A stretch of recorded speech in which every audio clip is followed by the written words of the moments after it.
দশম শ্রেণীতে থাকার সময়ই আব্বা চেয়েছিল আমি যেন আর পড়ালেখা না করি, তার একটা রিকশা আছে, চড়া সুদে আমায়ও একটা কিনে দিবে যেন রিকশা চালাই। আমি জাবেদ। আমাদের পারিবারিক অবস্থা এত ভালো ছিল না। আমার আব্বা রফিক শেখ রিকশা চালাতেন, আম্মা শিউলি বেগম ঘরের কাজ করতেন, আমার ছোট আরও দুটো বোন ছিল, মণি আর মালা। প্রায় রাতেই আব্বা লাল পানি খেয়ে এসে মাতলামি করত, আমাকে সামনে দেখলে পিটাইত আর আমার বই খাতা ছুঁড়ে ফেলে দিত। আম্মা কখনো আমারে সাপোর্ট করেনি, বরং আব্বার মতো টাকা কামাইতে বলতো। এসব সহজের বাহিরে চলে যাওয়ার পর আমি আমার এক শিক্ষকের বাড়িতে জাগির হিসেবে চলে যাই এবং সেখান থেকেই মেট্রিকটা পাশ করি। তারপর আর এলাকাতে থাকিনি, ঢাকা একটা গার্মেন্টসে চাকরি নিই। আর সাথে ডিগ্রিতে ভর্তি হই। আজিমপুর বস্তিতে একটা এটাস্ট বাচ্চা ঘরওয়ালা রুম নিয়ে থাকতাম। কোনো মতে দিন কেটে যাচ্ছিল, খাওয়া দাওয়ার একটু সমস্যা হইতো, কিন্তু আগের থেকে ভালোই ছিলাম, বিন্দাস লাইফ। হঠাৎই এক বিকেলে সবে রুমের সামনে আইসা দাঁড়াইছি, দেখি আমার খালাতো ভাই মন্টু, আমার আম্মা আর দুই বোন মালা আর মনিরে নিয়া হাজির। মন্টুও ঢাকাতেই এক মেসে থেকে লেখাপড়া করে। যাই হোক, রাগ তো আর হইবার পারি না। দরজা খুইলা তাদের ভেতরে ঢুকে বসতে বললাম। মন্টু যেন তাগরে আয়নাই, খালাস জাবেদ ভাই আমি চললাম তাহলে, আমার এখন একটা টিউশনি আছে, সেটা ধরতে হবে। আমি বললাম আচ্ছা যা খাল্লাম্মা, চলি তাহলে। ভিতরে ঢুকতেই ছোট দুই বোন জড়িয়ে ধরল। আমারও তাদের দেখা মনটা কেঁদে উঠল। আমার বোনগুলা আমারে সত্যিই অনেক ভালোবাসে। বাড়িতে থাকতেও যখন আব্বার মায়ের খাইয়া কাঁদতাম, বোনগুলা আমার চোখের পানি মুছে দিত। মা বলল, জাবেদ তুই এত পাষাণ কেমনে হইলি রে? আমগো কোনো খোঁজখবরও রাখলি না? আমি বললাম তোমরা তো সুখেই ছিলা, কি আর খোঁজ রাখমু? আমার খোঁজ কেমনে পাইলা? আর এইখানেই কি মনে কইরা আইছো সেইটা কু? মা বলল, তোর বাপরে তো জেলে লইয়া গেছে রে বাপ, ব্যাংক লোন নিয়া চুকাইতে পারে নাই, এখন ভিটাও গেছে, আমরা এখন কই আর জামু ক? মন্তু থেইকা শুনলাম তুই ঢাকায়, তারে ধুইরা এখানে আসলাম আমি। কেন তোমার ভাইগো কাছে যাও নাই কেন? মা তোর বাপে তো তাদের কাছ থেইকাও আমার জমিন বেইচা টাকা নিছে, তারপর আরও কয়েকবার টাকা ধার নিছে, এখন কোনো মুখে যাইক বাপ? সব শুনে আমি মাকে সান্ত্বনা দিলাম। মাকে সান্ত্বনা দিলেও মায়ের হঠাৎ এখানে আসাটা আমায় চাপে ফেলে দিল। বিন্দাস লাইফের 12টা বেজে গেল। গার্মেন্টস থেকে মাসে যে টাকা পেতাম তা দিয়েও এক পরিবার চালানো কোনো ব্যাপারেই ছিল না। মা আসাতে খাওয়া দাওয়ার আর কোনো সমস্যা থাকলো না। সিঙ্গেল রুম হওয়াতে রাতে আমাদের সবাইকে এক খাটেই শোয়া লাগত। মা এক পাশে, মাঝে দু বোন এবং আরেক পাশে আমি। রাতে আমি ঘুমাতে পারতাম না। এক রাতে বাচ্চাঘরে যাওয়ার সময় দেখলাম মায়ের কাপড় অনেকটাই উপরে উঠে রয়েছে। আমি এগিয়ে এসে হাত দিয়ে মসৃণ পাটা একটু ছুঁয়ে দিলাম। এক কাঁপুনি অনুভব করলাম। ভালো করে দেখার জন্যে লাইটটা জ্বালিয়ে দিলাম।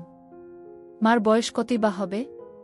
35 কিংবা 36, যদিও দেখে একদমই বোঝা যায় না। কথায় বলে ব্যবহারের সব জিনিসই ভালো থাকে।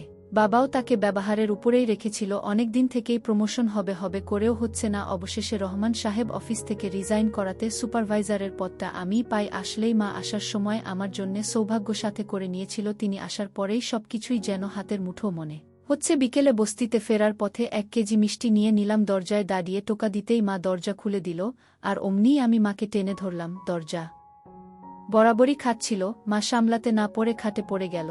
আর আমি মায়ের উপর মনের মধ্যে প্রমোশনের খুশি থাকলেও এখনকার উত্তেজনাটা অন্যরকম। হঠাৎ ছোট বোন মালা মিষ্টির বাক্সটা দেখে চিৎকার করে উঠল, আর এতেই মুহূর্তটা যেন শেষে হয়ে গেল। মা উঠে পড়ার জন্যে নড়েচড়ে উঠল, আমিও তার উপর থেকে সরে গেলাম। ছোট বোন মালা আর মনি জিজ্ঞাসা করতে লাগত, ভাইজান মিষ্টি নিয়ে আসলা যে? আমি বললাম, ভাইয়ার প্রমোশন হয়েছে রে পাগলি। মা বলল, প্রমোশন কি রে? আমি বললাম, আগের থেকে উপরে উঠে গেছি মা, এখন কষ্ট কম হবে, পয়সা বেশি পাবো। মা বলল, তা হইলে তো ভালোই হইল। আচ্ছা জাবেদ, তোর বাপরে জেল থেকে ছোটানোর ব্যবস্থা কর না। আমি বললাম, কেন? তার কথা মনে পড়তেছে নাকি? মা বলল, হ, মনে তো পড়বই, আমার স্বামী না? আমার সাথে থাকতে হইলে ভুইলা যাও, সে তোমাগরে কি দিছে? কষ্ট ছাড়া। আমি তোমাগোর সাথে থাকতে আর কাউরে লাগবো না। আর তুমি অহন আমার খাইতাছ, আমার পড়তাছ, এখন থেইকা আমারেই তোমার সব কিছু ভাববা। মা বলল, আচ্ছা। আমার মা এমনই, আগে বাবার খাইতো আর বাবা যা কইতো তাই সঠিক মনে করত, নিজের মাথা কখনো খাটায় না সে। আর এখন আমি যা কইতাছি তাই শুনতাছে। রাতে খাবার সময় ইচ্ছে করেই গা ঘেঁষে বসেছি।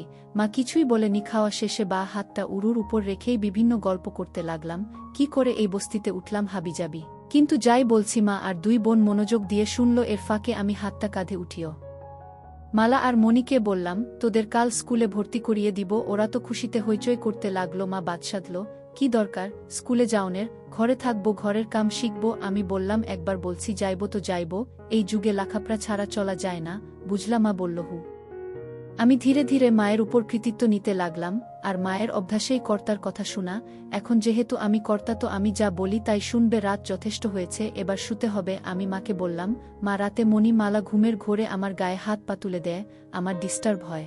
এদেরকে এক পাশে দিয়ে তুমি এই পাশে শো। মা বলল, আচ্ছা ঠিক আছে বাপ। দেখলাম আমার কথাই রইল। মালা মণিকে এক পাশে দিয়ে মা আমার ডানেই শুয়েছেন। আমি ঘুমের ভান করে শুয়ে রইলাম। ঘুম তো আসছেই না। দুই বোনের খুনসুটি একসময় বন্ধ হয়ে আসলো। এদিকে আমার গরম হয়ে আছে, আমি মায়ের বিপরীত দিকে ফিরে আছি। একসময় যখন বুঝলাম সবাই ঘুমিয়েছে, তখন মায়ের দিকে ফিরলাম। মা আমার দিকে পিঠ করে শুয়েছিল। তার চুল থেকে নারিকেল তেলের ঘ্রাণ। হাত দিয়ে কাপড় উপরের দিকে তুলতে লাগলাম, মা কিন্তু একটুও নড়ল না। আমি বুঝে গেলাম মারও ইচ্ছে আছে। আমি মায়ের কানের কাছে মুখ নিয়ে বললাম, শিউলি, আজ থেকে তোমার স্বামী আমি, তোমার সব আমিই মেটাবো। মা বলল, তাহলে আজ থেকে আমি তোমার বউ হলাম। গোকাজ শেষ করে আমি মাকে জিজ্ঞেস করলাম, কি গো, কেমন লাগলো তোমার নয়া স্বামীর কাজ? মা বলল, আগের স্বামী থেকে ভালোই। আমি বললাম, তার মানে বাবা তোমায় আসল মজা দিতে পারত না? মা বলল, পারত, কিন্তু তোমার সামনে কিছুই না। তার উপর লাল পানি খেয়ে অল্পতেই হাঁপিয়ে যেত। মা বলল, আচ্ছা জাবেদ, তুমি আমারে ছাইডা যাইবা না তো? আমি বললাম, কোনো সময়তেই না, এখন থেইকা তো তুমি আমার বউ। এই মা হইলে হয়তো ছাইডা যাইতাম, কিন্তু বউরে কি ছাড়ন যায় কও? তোমার মতো আরেকটা কই পামু কও? মা বলল, তুমি তোমার বাপ থেইকাও শয়তান। সকালে একটু দেরিতেই উঠলাম। মালা আর মনির হইচই এ ঘুম ভেঙে গেল। মাকে বলতে শুনলাম, তোদের ভাইজান ঘুমাচ্ছে, এমন করছিস কেন? একদম মায়ের খাবি কইলাম। মালা বলল, ভাইজান এত বেলা অবধি ঘুমালে আমাদের স্কুলে নিবে কে? আমি আধবোজা চোখে বললাম, এই তো ভাইজান উঠে গেছি, বাচ্চা ঘরে গিয়ে গোসল করে তারপর সাবার সাথে নাস্তা করলাম। মা আগেই আমাকে নাস্তা দিল, বড় ডিমটাও আমার পাতে দিল। সব শেষে আমার পাশে এসে বসল, আমিও পেছন থেকে হাত দিলাম। নাস্তা শেষে দুই বোন মা থেকে বিদায় নিল। যাওয়ার আগে মাকে টেনে ধরে তারপর বের হলো। আমিও সেই সাথে টেনে ধরে বললাম, আসছি গো বউ। মা বলল, তাড়াতাড়ি ফিরিও। মনি মালা থেকে 2 বছরের বড় ছিল, মনির ছিল 7, মলার 5 বছর। মনিকে এলাকার প্রাইমারিতে ক্লাস 2তে ভর্তি করিয়ে দিলাম। আমি ইচ্ছে করেই তার বাবা মায়ের নামের জায়গায় দিলাম বাবা জাবেদ আর মা শিউলি বেগম। আর মালার জন্যে এমনিতেই কিছু বই কিনে নিয়ে আসলাম। যেতে যেতে ভাবলাম, 2 মেয়েই যদি স্কুলে পড়ে তাহলে মায়ের সময় কাটবে কি করে। তাই মালাকে বুঝিয়ে সুঝিয়ে কিছু চকচকে বই কিনে দিয়ে ঘরে নিয়ে আসলাম। কই মা, দেখো তোমার মেয়েকে নিয়ে আসলাম। মা মালাকে রেখে দিল। আমি কিছুক্ষণ থেকেই অফিসে চলে গেলাম। গার্মেন্টসের মেয়েগুলোও সব আগুন। এদের দেখেই আমার বারবার মায়ের কথা মনে পড়ে যাচ্ছিল। অফিস শেষে মার্কেট থেকে মায়ের কিছু ছোট কাপড় কিনে নিলাম।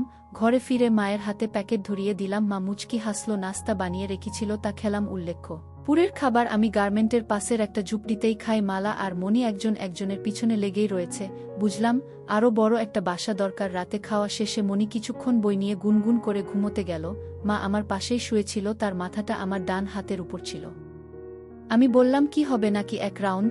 মা বলল, তোমার ইচ্ছাই আমার ইচ্ছে। আমি কাছে টেনে নিলাম। মা বলল, এই নিচে চলো না, ঘাটে আমার ভয় করে যদি মনি বা মালা উঠে যায়। আমি বললাম, আচ্ছা চলো। নিচের হালকা খালি জায়গাটায় মাদুর বিছিয়ে বালিশ 2টা নিয়ে নিচে নেমে আসলাম। আমি আবার কাজ করার সময় কথা বলতে ভালোবাসি। আমি বললাম, জানো বউ, আজ মনিকে ভর্তি করানোর সময় তার বাবার নামের জায়গায় আমার নাম দিয়েছি। ঠিক হয়েছে না? মা বললাম, একদম ঠিক করছো। তুমি মনির মার স্বামী হইলে তার আব্বাই তো হইবা। আমি বললাম, এখানে থেকে আরাম পাইতাছি না, কাইকাই নতুন বাসা দেখতাছি। মা বলল, কি দরকার বাড়তি খরচের? একটু কষ্ট হইলেও টেহা তো বাঁচতাছে। আমি বললাম, আরে ধুরো, কত টেহা আইব যাইব, আমার বউ তো একটাই, তাই না? মা বলল, কয়দিন পর যখন নিজে বিয়া করে ফেলবা তখন আর এই বউয়ের কথা কি মনে থাকব? মায়ের এই কথা শুনে আমি গতি বিডিয়ে দিলাম। সকলে ঘুম থেকে উঠতে অনেক দেরি হয়ে গেল। মা আমার পাশে ছিল না, অনেক আগেই উঠে গিয়েছে। মনি স্কুলে যাবে তাই জ্ঞান করছে।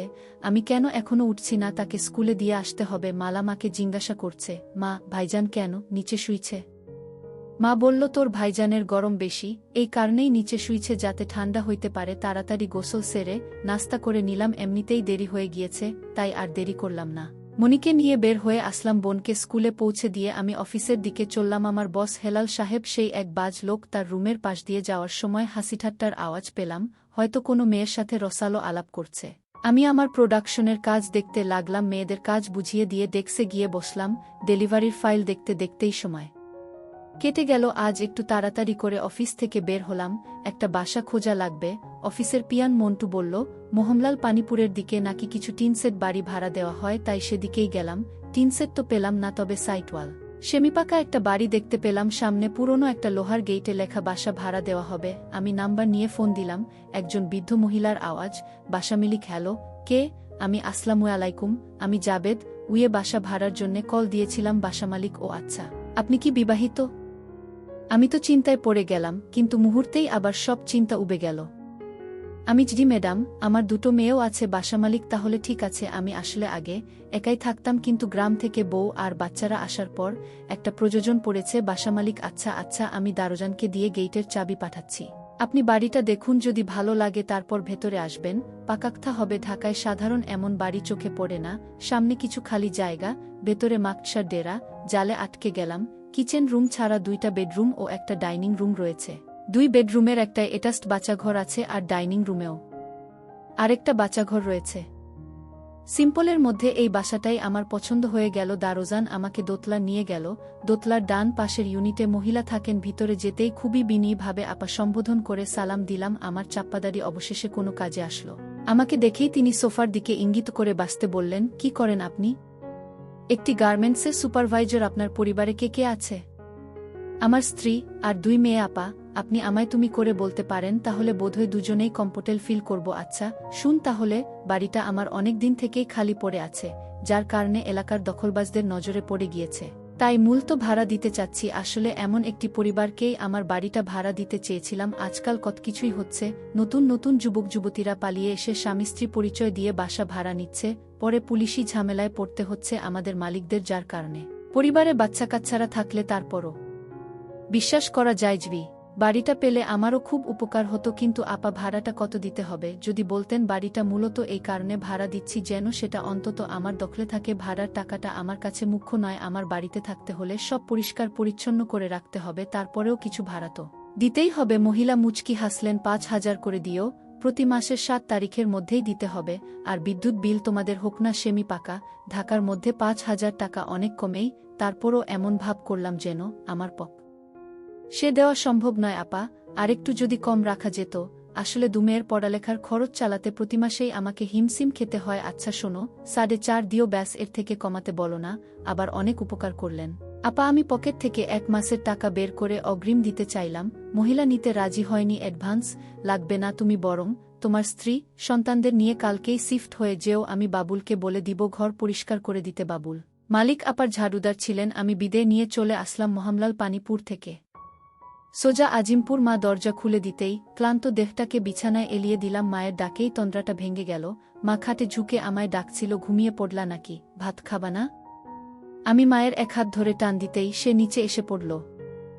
দ্রুতই আমার হাত ছাড়িয়ে নিয়ে উঠে পড়লেন মণি আর মালা। ভাত খাচ্ছিল। তরকারি গরম করেছি, ভাত খেয়ে নেও বাড়ো তুমি। আমি হাত মুখ ধুয়ে বোনদের সাথে যোগ দিলাম। মণি বলল, জানো ভাইজান আজ স্কুলের ম্যাডামে একটা কবিতা মুখস্থ করতে দিচ্ছে, তাই নাকি? তুমি কি মুখস্থ করছো? হুম। ভাইজান তুমি শুনবা নাকি? মাঝখানে মা ধমকে উঠল।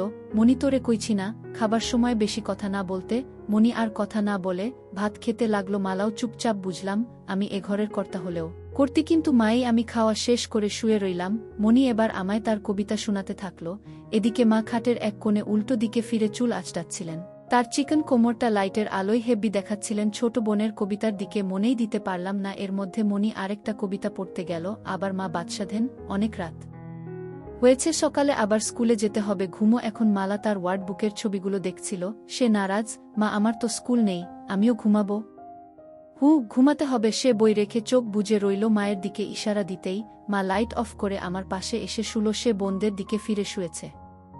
মা ধাক্কা দিচ্ছে এখনই যাতে কাজ শুরু না করি, কারণ বোনেরা হয়তো এখনও ঠিকমতো ঘুমায়নি। শিউলি, কাল থেকে আর আমাদের কষ্ট করতে হবে না। নতুন বাসা দেখেছি। শিউলি আমার মায়ের নাম। মা বলো কি দরকার ছিল আরে এভাবে? আর কতদিন?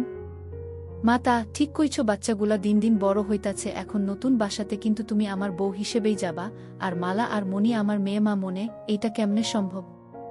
আমি জানি না কেমনে সম্ভব, কিন্তু তুমি সম্ভব করবা মা। আমি না হয় তোমারে স্বামীর নামলাম, কিন্তু মালা মণি কি তোমাকে তাগো বাপ ডাকবো নাকি? ডাকবো, আর তুমিই ব্যবস্থা করবা যেমনেই পারো। আজ সবার আগে আমার ঘুমাই ভাঙল।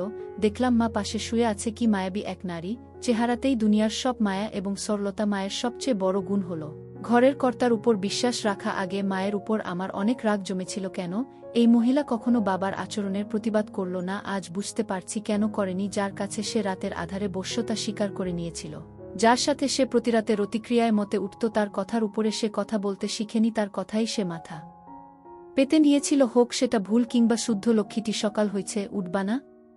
মা ধীরে ধীরে চোখ খুলতে লাগল। মা কি ব্যাপার আইসকে, তুমি এত সকালে কেমনে উঠলা? তেমার টানে গো শিউলি।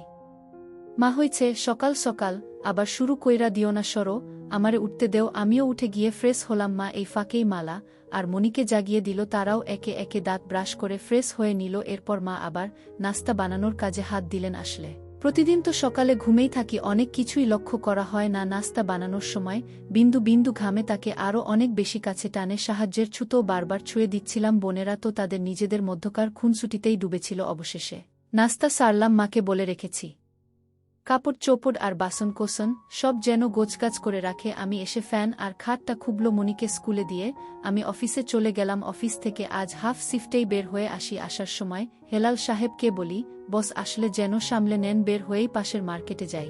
মায়ের জন্যে একটা বোরখা দেখতে থাকি। মা যেহেতু হলদে সাদা রঙের, তার জন্যে কালো রংটাই পারফেক্ট মানাবে। মারেরই একটা বোরখা নিলাম এবং একজোড়া নতুন জুতো, কিছু চুড়ি আর হালকা একটা বড় মেকআপ বক্স মালা। আর মনির জন্যেও নতুন জামা আর জুতো কিনি। মা বলেছিল তার জন্যে নিরোধক বডি কিনতে, কিন্তু আমি কিনলাম না, কারণ এক সিনিয়র ভাই বলেছিলেন বডি খেলে নাকি শরীর মুটিয়ে যায়।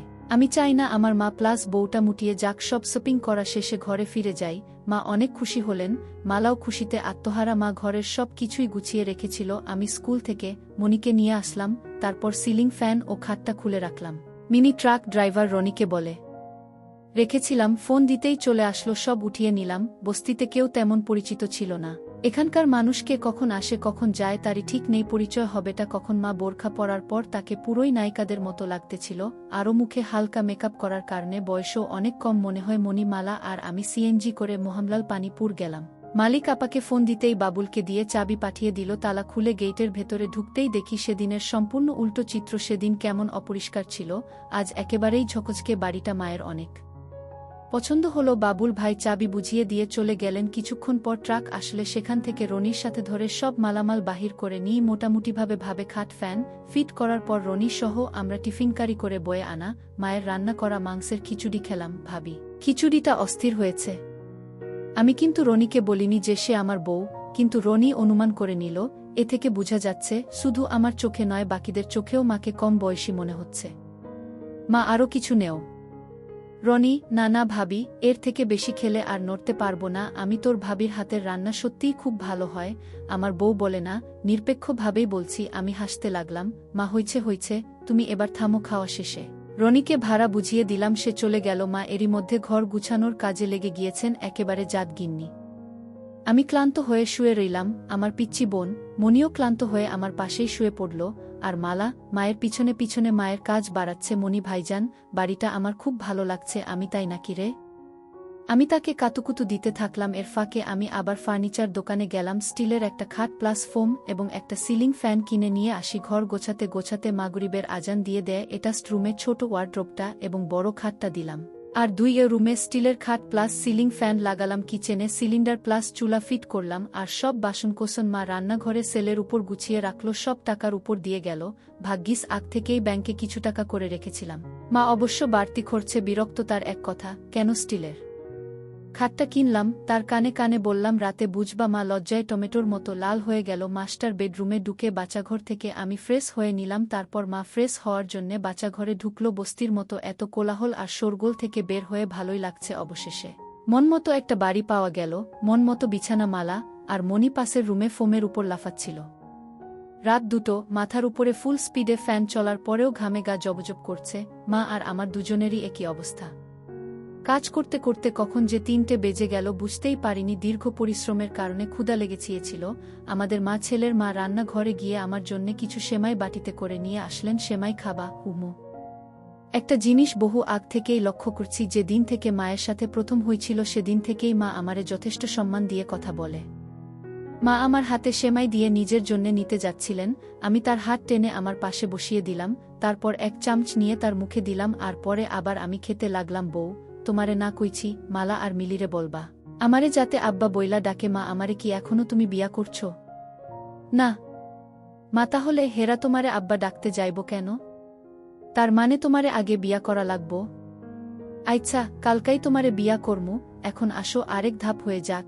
এই তোমার না সকালে অফিস আছে? আরে অফিস পরে, এদিকে আসো। সকালে ঘুম থেকে উঠি দু বোনের দুষ্টুমির শব্দে। আমি উঠতেই তারা চুপ হয়ে গেল। মা দেখলাম মুচকি মুচকি হাসছে। মায়ের হাসি দেখে টং করে উঠল। অতিকষ্টে নিজেকে সামলে বাচ্চাঘরে গিয়ে গা ধুয়ে ফ্রেশ হয়ে নিলাম। মা, কই গো, তোমার নাস্তা রেডি? আমি আসছি। নাস্তা করতে এসে দেখি বোনেরা আমায় দেখে দমে গেল। আমিও কিছুই বললাম না, চুপচাপ নাস্তা করে উঠে পড়লাম। আর মনিকে বলি স্কুলের জন্য রেডি হয়ে নিতে। নতুন বাসা থেকে স্কুলটা একটু দূরে হয়ে গেছি। আজ আমি দিয়ে আসি, কাল থেকে স্কুলের ভ্যানকে বলে দিব আমি আর মনি রিকশায় করে যাচ্ছি। তো মনি বলে উঠল, ভাইজান, মা বলেছে আজ থেকে যেন তোমারে আব্বা বইলা ডাকি। তুমিই হলে আমাদের নতুন আব্বা। মা যে আমার কতটা বাধ্যতা বোনদের প্রতি, তার নির্দেশ শুনে আরও বেশি করে বুঝতে পারলাম। তোদের মা যখন বলছে অবশ্যই ডাকবি, কিন্তু এতদিন তো তোমায় ভাইজান বলে ডাকতাম। ঠিক আছে, তো বড় ভাইজান তো বাপের সমান হয়, জানিস না? মাও একই কথায় বলছে। শোনো, মা ঠিকই বলেছেন। এখন থেকে কেউ যদি তোদের বাবার নাম জিগায়, ভাইজানের নাম বলবি। মা যখন আমাকে তোদের বাপ বানাইছেন, তোদের দেখার দায়িত্ব আমার। যে কোনো সমস্যা হইলেই আমায় বলবি, ঠিক আছে? ঠিক আছে ভাইজান। আবার ভাইজান? ঠিক আছে আব্বা। ছোট বোনের মুখে আব্বা ডাক শুনে পরানটা জুড়িয়ে গেল। ছোট বোনের স্কুল চলে আসলো, তাকে টিফিনের জন্য কিছু বাড়তি টাকা দিলাম, আর একটা বিদায় আদর দিয়ে বিদায় নিলাম। আফিসে আজ বড় সাহেব এসেছেন। সবার সাথে আমারও ঘাম ছুটে গেল। যদিও গত এক মাসের প্রতিটি ডেলিভারির হিসেব আমার কারাই ছিল, কিন্তু হেলাল সাহেব অফিসে মেয়ে নিয়ে ব্যস্ত থাকায় তার হিসেবে গোলমাল দেখা দিল। বড় সাহেবের আমার মুখের তেমন একটা লাগাম নেই। চাকুরেদের যা তা বলে গালি দেওয়ার কাজে তিনি এক্সপার্ট। সবার মা বোন এক করলেও আমি বেঁচে গেলাম। তারপরও সারাদিন এক মুহূর্ত ফুরসত মিলেনি আমার সুন্দরী মাকে নিয়ে ভাবার। বেটা সারাটা দিন আমাকে আগামী মাসের অর্ডারগুলোর হিসেবে ব্যস্ত করে রাখল। বৃহস্পতিবারেও ফুল টাইম অফিস করে। যখন বাসায় আসলাম ভীষণ ক্লান্ত লাগছিল। ঘরে ঢুকেই হাতমুখ ধুয়ে চেয়ারে বসে পড়লাম। মাকে ঠিক কী বলে ডাকব বুঝতে পারছিলাম না। মা যেহেতু বোনদের বলেছে আমাকে বাবা বলে ডাকতে, তাই তাদের সামনে তো আর মাকে মা বলে ডাকা যায় না। এখন থেকে আমাকে তাদের বাবার মতো আচরণ করতে হবে, এবং মায়ের সাথে তাদের বাবা মানে আমার বাবার মতোই থাকতে হবে। তবেই তো ছোট বোনগুলো আমাকে বাবা বলেই মেনে নিবে। আর মা তার স্বামী হিসেবে আমার বাবা মাকে জাবেদের মা বলে ডাকত। বাবা কি তখন আর জানত যে এক সময় এই জাবেদেই তার জায়গা দখল করে তার বউয়ের স্বামী হবে? মাকে মনির মা বলে ডাকতে মন্দ হয় না, দেখি কাজ হয় কিনা। মনির মা, কই গেলা? এই তো রান্না ঘরে, আমারে এক কাপ চা দিয়া যাও। এদিকে দেখলাম মালা আমার দিকে কেমন ভয়ে ভয়ে তাকাচ্ছে। আমি পকেট থেকে তার জন্যে আনা চকলেটের প্যাকেটটা বাড়িয়ে দিতেই দেখলাম তার ভয়টা দূর হয়ে গেল।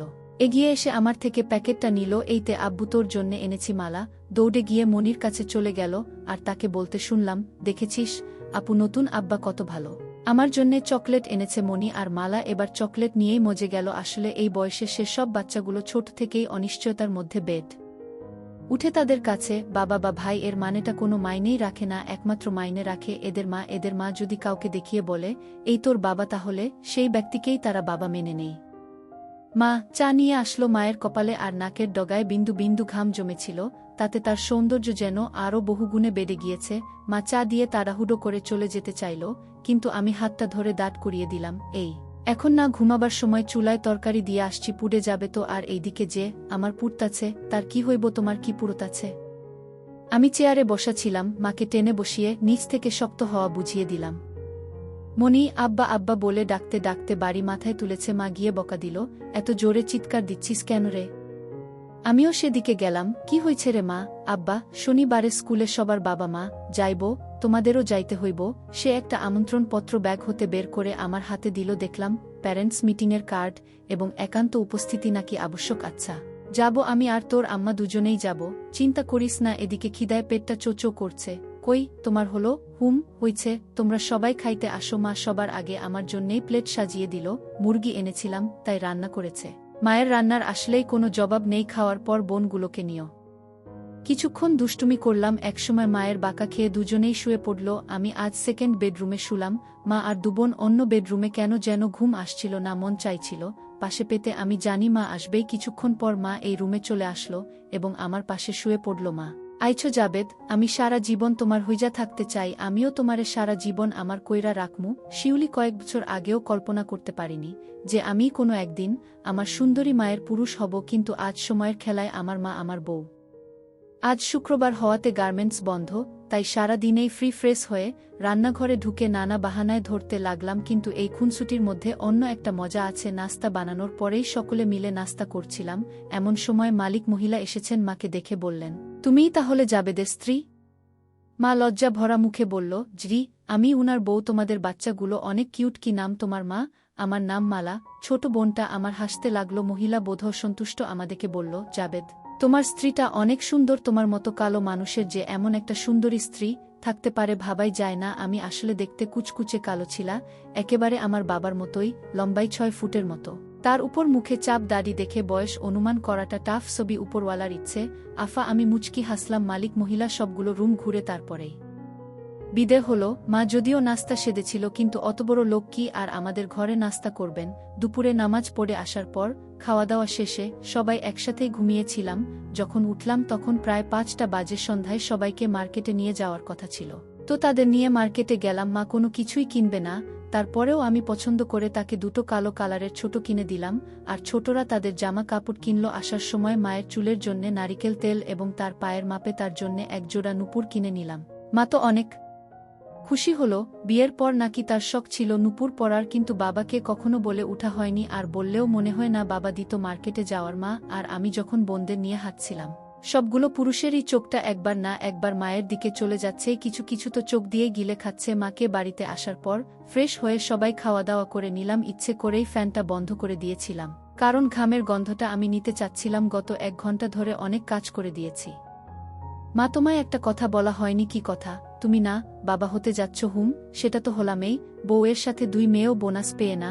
আসলে আমার পেটে বাচ্চা। তোমায় কিছুদিন ধরে বলবো বলে ভাবছি, কিন্তু ঠিক বলতে পারছিলাম না। কি বলো? সত্যি? তাহলে তো সত্যিই তুমি আমার বউ হলে। মা ভেবেছিল হয়তো আমি রাগ করব, কিন্তু আসলে আমি খুশিই ছিলাম। এরপর মা উঠে বাচ্চাঘরে গেল ফ্রেশ হতে। হাঁটার সময় তার পায়ের নুপুরের শব্দে আমি আবার পাগল পাড়া হয়ে গেলাম। মায়ের জন্যে বিছানাতে অপেক্ষা করতে লাগলাম। আবার কাজ না করলে শান্ত হবে না।